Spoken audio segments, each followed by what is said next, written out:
চন্দ্রনাথ মন্দিরে আমরা এখন পূজা দিলাম। চন্দ্রনাথ মন্দিরে মহাদেবের পূজা শেষ করে মন্দিরে অবস্থান করছি এখন।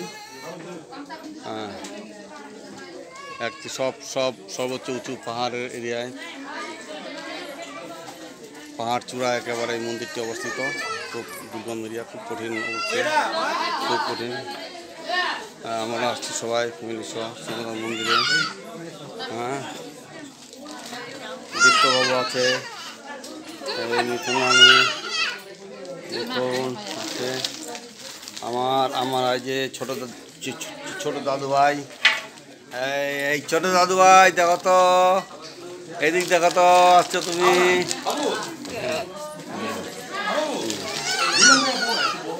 দর্শনার্থীর সমাগম, পূজা দিচ্ছে সবাই, পূজা দেওয়ার জন্য।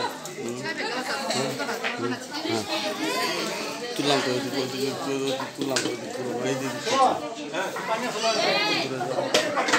হ্যাঁ, যতদূর চোখ যায় সাব্বা ওদিকে কুয়াশা দেখা যায়। ভর দুপুর সময়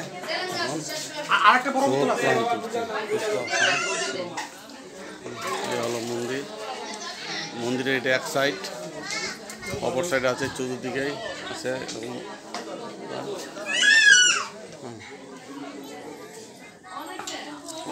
ওইদিকে পাহাড়ের পাহাড়ে ছোট ছোট রাস্তা দেখাচ্ছে, লোক চলাচল করে হাঁটাহাঁটি করে বোধহয়, না হলে ওরকম পরিষ্কার ধরনের রথ চলাচল দেখা যাচ্ছে পাহাড়ের উঁচায়।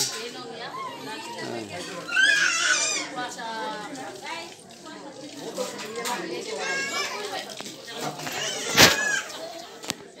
খুব ক্লান্ত।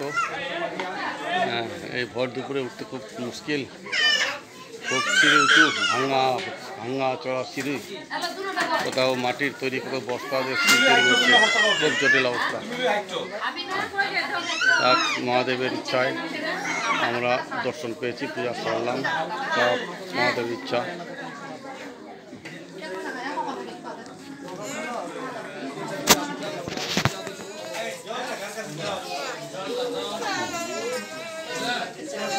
এই লাঠি হাতে নিয়ে উঠতে হচ্ছে, এই যে লাঠি চা তোলা যায় না। এই আমার দাদু আসছে, ছোটো দাদু, এই সবাই আসছি আমরা পূজা দেওয়ার জন্য। ও ভক্ত পূজার সিরিয়াল ধরতে হচ্ছে, পূজা দেওয়ার জন্য সিরিয়াল।